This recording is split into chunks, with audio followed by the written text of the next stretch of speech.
जब से मोहतरमा महबूबा मुफ्ती की नॉमिनेशन हुई है पार्टी की तरफ से कि वो कैंडिडेट हैं यहाँ इस सेगमेंट से, अनंतनाग, राजौरी, पीर पंचाल से, तब से बड़ी हड़बड़ाहट है, बड़ा ही लोगों का जोश एंड खरोश। और जिस प्रेस कॉन्फ्रेंस के बाद जब हमने तीनों कैंडिडेट हमारी जमात ने खड़े किए, पार्लियामेंट्री बोर्ड ने अपने गौर होश और रिक्वेस्ट की मोहतरमा महबूबा मुफ्ती साहिबा को कि आप कंटेस्ट करें इसी अनंतनाग सीट से, ये होम टाउन है उनका और यहीं से उनका लड़ना है और यहीं उन्होंने जदोजहद की और यहीं से ये पीडीपी पनपी भी बहुत ज्यादा है कि भाई यस, जो मसमसा था, जो नेशनल काउंसिल वाले कहते थे इन्होंने कौन सा कैंडिडेट डिक्लेयर किया, अब उसके बाद ये वाज़ा हो गया कि मोहतरमा महबूबा मुफ्ती ग्राउंड पे एग्जिस्ट करती है। पीर पंचाल में बड़ी भारी अक्सरियत उनके साथ सपोर्ट है, किसी जात प्रांति में वो फंस नहीं रही है। वो तो गुज्जर का वोट भी उतना ही ले रही है, इतना ही पहाड़ी का ले रही है, उतना ही हिंदू का, उतना ही सिख का। और वो उनकी अपील भी ऐसी है, वो जो अट्रैक्ट करती है कि भाई आप मुझे वोट दो, पार्लियामेंट में हम जाएं और वहां जाके आवाज बने।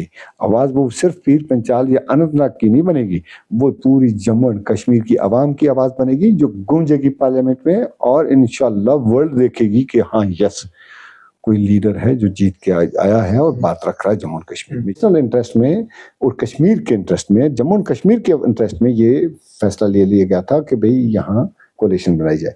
और वो कोलिशन उस वक्त चली भी।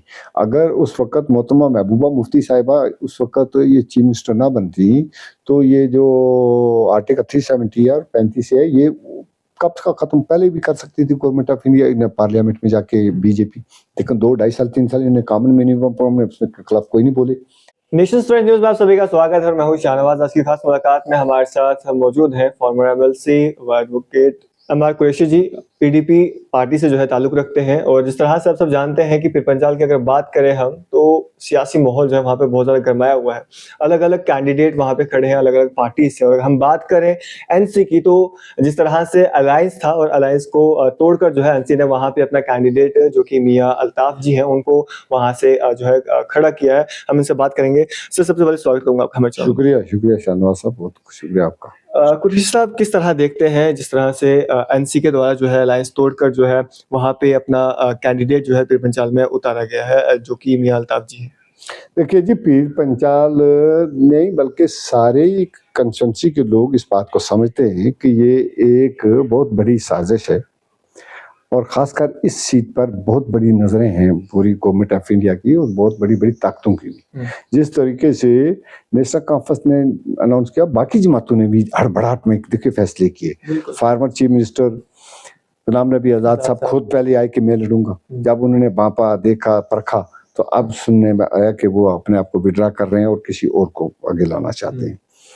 यहाँ अपनी पार्टी ने भी किसी एक कैंडिडेट को जफर मनाज साहब को खड़ा किया, अब सुनने में आ रहा है कि वो उसको भी तब्दील करने जा रहे हैं। इसकी बहुत अशद जरूरत है जी। तो सर जिस तरह से अगर बात करें हम मियाँ अल्ताफ जी की तो लोग काफी चाहते हैं उनको भी, जो अगर बात करें हम गुजर बकरवाल कम्युनिटी के लोग तो क्या ये लगाए जा रहे हैं कि वो भी जो है वोट जो है वो लेंगे? देखिए ये सियासत बैटल ऑफ आइडिया की होती है, लोगों को जो बहा जाए पनप जाए बात को। मियाँ साहब वो बाहर से हैं, कंगन से है, अब वो लड़ना चाहते हैं यहाँ इस सीट से, ये उनकी ख्वाहिश नहीं थी जो सुनने में आता था पहले। नेशनल कॉन्फ्रेंस ने जोर जबरदस्ती करके अपने जो सीटिंग पहला अनंतनाग का कैंडिडेट था जस्टिस मसूदी साहब उसको हटा के इनको दिया। तो जो मुझे लगता है कि जो जम्मू इस अनंतनाग राजौरी की कंपोजिशन है, 11 सेगमेंट उधर हैं और 7 सेगमेंट इधर हैं, जो वोटों का तनासब है वो 12 लाख वहाँ जो 7 सेगमेंट्स हैं अनंतनाग, कुलगाम और शोपियां का एक सेगमेंट है और उनका वोट है 12 लाख के करीब लगभग। जो 7 हैं यहाँ भी 7, सवा 7, 7.5 के करीब जो वोट है, तो तनासब बड़ा है। इससे लगता है कि वोटिंग बहुत अच्छे भरकम हिसाब से होगी, भर के यहाँ लोग आएंगे इसमें ग्रुपों में। तो लगता है मुझे कि जो लोगों में जोश खरोश है उससे लगता है कि ये बड़ी ही कंटेस्टेड सीट बनने वाली है पूरा इंडिया की तरफ से। ये गवर्नमेंट ऑफ इंडिया ने या बीजेपी ने ये कोशिश की है कि कश्मीर में पेनिट्रेट होने की किसी तरीके से जोड़ तोड़ करके। तो मुझे लगता है कि जो जमातें बनी हुई थी बीजेपी की, ए टीम, बी टीम, सी टीम, वो जाहिर हो गई हैं। और नेशनल कॉन्फ्रेंस को भी शक के दायरे में देखा जाता है। अब देखते हैं क्या उनकी मजबूरी है, किस वजह लाया। मियाँ साहब तो अच्छा कैंडिडेट है, इसमें कोई दो राय नहीं, कोई नहीं है कि हम नहीं कहते उनकी, लेकिन है तो वो नेशनल कॉन्फ्रेंस है। नेशनल कॉन्फ्रेंस को लोग ये देख रहे हैं कि गुपकार क्यों तोड़ा, फिर गुपकार को तोड़ने के लिए कोई तरीकाकार तो रखना चाहिए था। गुपकार को अगर तोड़ना था तो पहले मीटिंग करनी थी। मीटिंग करके जिस तरह हमारे लीडर ने कहा, भी बाकी भी लोगों ने कहा, सबसे ज्यादा अगर कोई नुकसान हुआ है 5 अगस्त के बाद, वो हुआ है जम्मू एंड कश्मीर की आवाम का, और उसके बाद सियासी तौर पर सबसे ज्यादा नुकसान हुआ तो वो पीडीपी का ही हुआ है। लोगों को पार्टी तोड़ दी गई, लोगों को हरास में रखा गया, लेकिन तंग किया गया। पीडीपी पे ये भी तो आरोप लगते थे कि अगर पीडीपी ने भाजपा के साथ अलायंस नहीं किया होता उस समय, तो उस बाद जो है ये सब चीजें जो है लोगों को नहीं झेलनी पड़ती। देखिए, वो उस वक्त का मैंडेट ऐसा था, ना तो नेशनल कॉन्फ्रेंस को इतनी बड़ी एक्सेस थी, ना ही कांग्रेस को थी, ना ही जम्मू से कोई उनका बड़ा इस तरह से कोई एमएलए जीत के आया हुआ था। जो उस वक्त का मैंडेट था वो यही था कि जम्मू से बीजेपी को था और वहां कश्मीर से पीडीपी को था। नेशनल इंटरेस्ट में और कश्मीर के इंटरेस्ट में, जम्मू एंड कश्मीर के इंटरेस्ट में ये फैसला ले लिया गया था कि भाई यहाँ कोलिशन बनाई जाए, और वो कोलिशन उस वक्त चली भी। अगर उस वक्त मोहतरमा महबूबा मुफ्ती साहिबा उस वक्त ये चीफ मिनिस्टर ना बनती, तो ये जो आर्टिकल 370 और 35 है, ये कब का खत्म पहले भी कर सकती थी गवर्नमेंट ऑफ इंडिया ने पार्लियामेंट में जाके बीजेपी। लेकिन 2 ढाई साल 3 साल इन्हें कॉमन मिनिमम प्रॉब्लम के खिलाफ कोई नहीं बोले। आज की डेट में जो हुआ इस वक्त, वो ये था कि उन्होंने लोगों को उसको तोड़ने से रोका। अब जो बड़े बड़े फैसले लिए गए, जो लोग जेलों में थे, कई लोग बिला वजह जेल में के उनको वहां से छड़वाया गया। फिर ये जो रसाना का केस हुआ, बहुत बड़ा उसके लिए इंसाफ का। अगर मोहतरमा महबूबा मुफ्ती वहां चीफ मिनिस्टर ना होती तो वो इंसाफ हो सकता था क्या? नहीं हो सकता था। एक बरादरी, कमजोर बरादरी के लोगों को वहां इस तरह से ज्यादती हो गई थी, जिसकी वजह से 2 मिनिस्टर बाहर हुए। तो देखिए, वहां उस वक्त का फैसला जो था वो मुझे लगता है अवाम की मंशा के मुताबिक था, उसमें कोई डिफेक्ट नजर नहीं आता। अगर आज उसके बाद 5 अगस्त तो तोड़ना तो गवर्नमेंट इसकी बीजेपी की एक मंशूर में था। उन्होंने जिस फोर्स से पार्लियामेंट में दिया, यहाँ के गवर्नर को हटाया, उससे पूछा नहीं गया। वो अब कहता है गवर्नर के मेरे से पूछा नहीं गया, तो सुप्रीम कोर्ट ने भी तो उसको अपील तो किया नहीं। सुप्रीम कोर्ट कहा कि हम किसी अच्छे फैसले में और दूसरे फैसले में उसका फैसला देंगे, लेकिन आर्टिकल 370 के लिए उन्होंने कहा कि ये टेम्परेरी था, उन्होंने फैसला दिया। वो भी कौन जमात लेके गई थी वहां पर, जहाँ के स्टैंप लेके आई? ये अवाम का मामला था, अवाम की अदालत में रखना था, लेकिन वहां से जाके भी स्टैंप लगवा ले आए। तो मैं समझता हूं कि कुछ अनासर या कुछ सिस्टम ऐसा है कि जो सिर्फ इक़्तिदार में रहना चाहता है, और उस इक़्तिदार की खातिर ये सारी कहानियां उन्होंने की है, इसीलिए गुपकार तोड़ा भी गया। कुरैशी साहब, जिस तरह से आपने बीच में पहले कहा था कि जो पीर पंचाल और ये अनंतनाग की जो सीट है, ये हिस्ट्री बनने वाली है कि इस बार जो है इतने सारे कैंडिडेट्स यहाँ पे लड़ रहे हैं, टक्कर रहने वाली है। तो अगर हम बात करें भाजपा की, भाजपा ने अभी तक वहां से अपना कोई भी कैंडिडेट जो है वो अनाउंस नहीं किया है। अगर काम काज किए होते ना भाजपा ने, अगर वो कहते थे कि हम सब, उन्होंने कैंडिडेट आज तक क्लियर किया होता, और पहले उन्होंने कोशिश की कि आजाद साहब आए, कभी उसको आया भी कि एक बात भी होनी थी, हम यूनाइटेडली लड़ेंगे, ए टीम, बी टीम, सी टीम बन के। फिर आजाद साहब ने कहा भी, ये खबरें भी आई थी, लेकिन आज तक बीजेपी की ने अभी तक फैसला किया नहीं। अब बीजेपी फैसला करे, ये बैटल ऑफ आइडियाज होते हैं। बैटल ऑफ आइडिया में जो बेहतर लोगों को लगेगा वो फैसला करेगी। बैटल ऑफ आइडिया में अगर बीजेपी का आइडिया लोगों को याद है कि जिस तरह से अगर ये लोगों की गर्दावरियां हटाएं, जिस तरीके से LB6 भी हटाया, S432 भी हटाया, इंतकाल 100 साल के लोगों को बेघर करके उनको उसकी मालकाना हकूक हटाए, लोगों को बिजली पानी के जितने टैक्सेस देने पड़े रहे, आप प्रॉपर्टी टैक्स लगने वाला है, जॉब कौन सी दी, 50,000 देते देते गवर्नर यहाँ से गोवा चला गया, वहां से आके रिटायर भी हो गया। अब वो किधर गई? नौकरियां जितनी भी दी उनमें स्कैंडल निकल गया।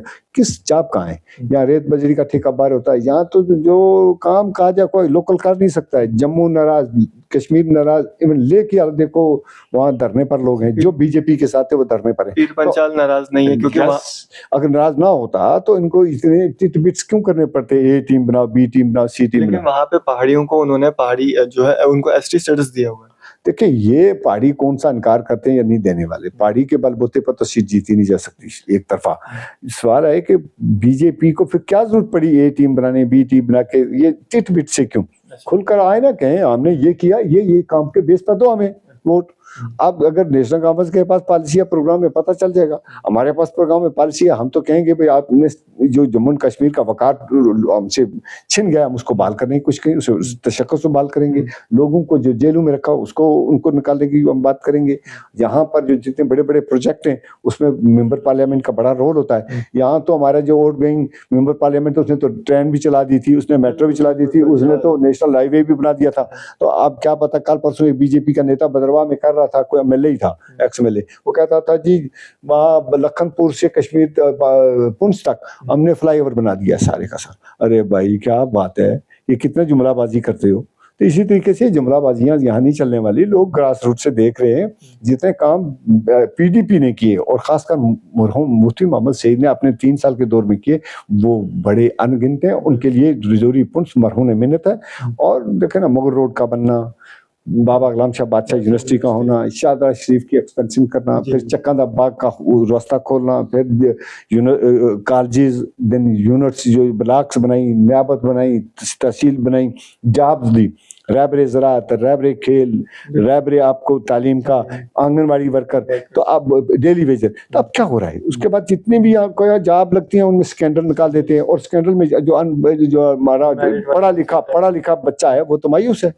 अब तो इसलिए यहाँ कथनी और करने में फर्क है। जो भी एमपी यहाँ से पहले बनता था, डिलिमिटेशन करके हमें साजिश के तहत इन्होंने अनुराग के साथ लगाया।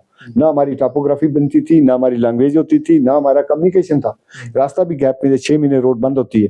तो लेकिन मैं कहता हूँ कि हमें कुब्बे को लात लगी, रजौरी पुंछ वालों को मौका मिला है कि अपने वोट की वैल्यू दिखाने के लिए, और यही एक ताकत है मेरी आवाम से, रजौरी पुंछ के लोगों से, पीर पंचाल के लोगों से भी, और कश्मीर की जो सेगमेंट उनसे भी अपील यही रहेगी कि आपके पास इस वक्त ताकत जो है वो इसी स्याही लगाने की अंगूठे पे, और कैंडिडेट आपके सामने चॉइस बना के आप पीडीपी को बेहतर समझ के मैंडेट उसको दें, ताकि आपकी बात हो सके। यहाँ के जो प्रोजेक्ट रुके हुए हैं, जो हमारा टनल जो निकलना था यहाँ छत्तापानी से हीरपुर के बीच में, उसके लिए बात वही कर सकती।